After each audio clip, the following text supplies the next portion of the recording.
Welcome back. And of course, that was a quick expression of what Nigerians are saying and the reactions many Nigerians had to the new giant shiny portrait of Mr. President.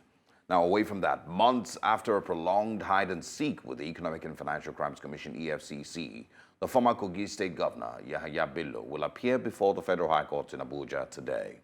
The Economic and Financial Crimes Commission on Wednesday said the ex-Kogi State Governor, Yahaya Bello, who is accused of 80.2 billion naira fraud, has ridiculed the Nigerian justice system by failing to present himself for trial in court. All eyes are on the former governor as the anti-corruption agency waits for his arraignment to answer charges on corruption allegations. Joining us this morning is public affairs analyst Kaj Ononuju. Good morning, and thank you very much for joining us, Mr. Ononuju. Thank you very much for having me. All right, talk to us about what the implications are of a high-profile figure like a former governor evading arrest, and what exactly this means so far. What picture it's painting, and how exactly the whole situation with Yahaya Bello has been handled. Well, I would say different humans react differently to fear. When Fayose was invited, he willingly submitted himself. But then now we've seen Yahaya Bello and all the acrobatics that are meant to keep him away from being arrested. And yet, at the end of the day, he's promised he will make himself available at the trial hearings. If you're asking me why has his own been this dramatic, I will tell you it could be as a consequence of the absence of consequences in the Nigerian criminal justice system if you break the law or if you don't follow through on the system's expectations. You would ask yourself, what happened to other people who behave like Yahaya Bello? What happened to them? Nothing. When they came in, things were arranged, and then they get a bail. But then it does not mean that what Yahaya Bello has done is the right thing. No, I condemn him. I think he should have willingly given himself up. I believe after interrogation, a bail will have been availed him as it is constitutionally guaranteed for all citizens.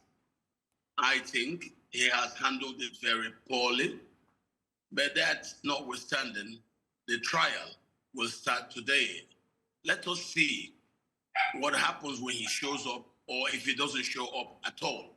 But at the end of the day, it is very certain that the long arm of the law will always get whoever, despite their fears at the beginning, despite the acrobatics as Yahaya Bello has given us at this beginning.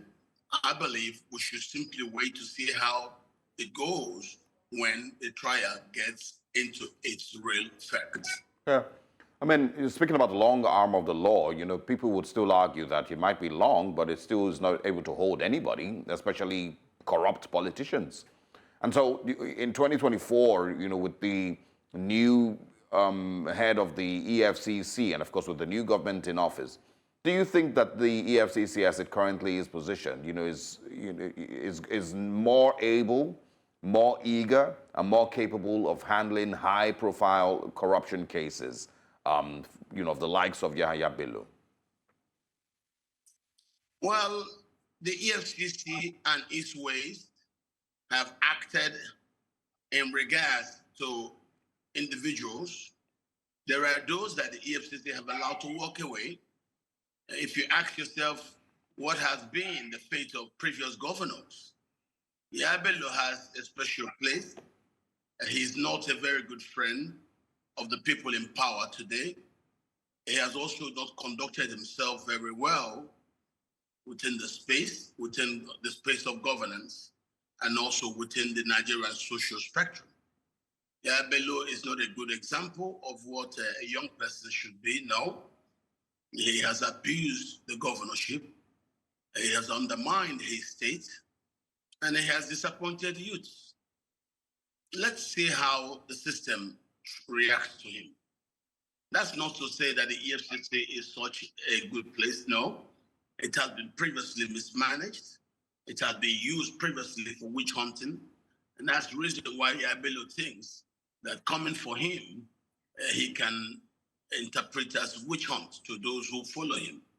But then, Yahaya Bello has committed enough sins against the law that we believe he deserves to be interrogated and his service record questioned.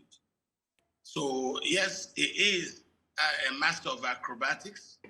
You can see the picture where he's hired people to come and put up a show, but those things don't really make no sense when compared to the long arm of the law. I pray that the new EFCC chairman uses trials like that of Yahaya Bello to reinstill confidence in the general population that they can actually do their job away from the strategies employed by the previous administrations of the EFCC. You know, it's to how you behave that the public will simply reckon you. As they say, people get addressed for the way they are dressed. If you dress what you're doing in proper cloak, people will then address you with some quality of respectability. If you conduct yourself very well as a new EFCC chairman, people will then believe that you can be trusted to be fair to all and just to everyone. So Yahaya Bello has done very badly. Kogi State has struggled. And of course, if you understand the circumstances for Yahaya Bello's reign, his constant hiring of talks to rig elections, and then you will understand that Yahaya Bello's behavior in governance would also leave a lot to be desired. Say that. Okay. Let's all see what the EFCC has against him. Let's still talk about the EFCC. The EFCC zonal director told Punch that Yahaya Bello was being protected by the system. I want your reactions. Is this a position that you can see some sense with? And I want your thoughts on that. Yes, it's very true. Yahaya Bello has been protected by the system. And the system includes all paraphernalia of offices, both at the governorship and also at the presidency. And in this case, it's been Yahaya Bello's installed governor. Yahaya Bello has used the government house in Lokoja as a heaven to keep himself away from being arrested by the EFCC. And we believe that's an abuse of process. The governors allowing Yahaya Bello to hide himself and keep himself away from the hounds of the law inside the government house. That's an abuse of the constitutional provisions that protect governors who are seen to be immune from prosecution, from having the places where they stay abused or invaded by members of the law enforcement agents. And that's what Yahaya Bello has done, has put himself inside the government house in Lokoja, and with the governor's protection, has stayed away from being arrested by the arms of the law. But as we say, the arms of the law are very, very long. And that's why it has maintained this upright stretch and is now about to, through a plea arraignment, bring Yahaya Bello into the courts. What happens when Yahaya Bello is not inside the secluded environs of the government house in Lokoja is a totally different thing. And that's what I mean by when he stepped into the courthouse. We know security agencies had this history of blockading courthouses, and the minute people they have interest in leave the confines of the courts, the agencies would then seize them at the entrance of the court premises. I believe that could be a strategy that could be employed today after the hearing, and Bello's, if he's present, pleading guilty or not guilty, I think they could then seek to seize him as he makes his way out of the courthouse, since the premises outside the courthouse are not considered to be part of the abode of governors that enjoy the immunity for themselves and also for the premises where they stay. I think whatever it is, Yahaya Bello will still face the law. The only thing that could prevent that is if he absconds from the country or he fails to show up today, and then the law enforcement agencies are not able to ascertain and trace him to wherever he's hiding. But Yeah. All right.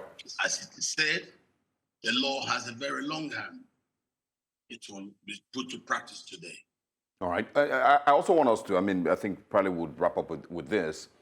Take a look at, other similar cases, maybe not, mirror images, but, almost the same thing going on, for example, in Kaduna State. And I want your reaction to this. So the current Kaduna State governor, is accusing the former governor, Nasir El-Rufai, of mismanaging, I think, about 400, billion naira, so 200 and something billion naira. Which, is maybe one of the most staggering, figures that we've heard in recent times in Nigeria. He, of course, may or may not have his day in court. There will be these conversations, going forward.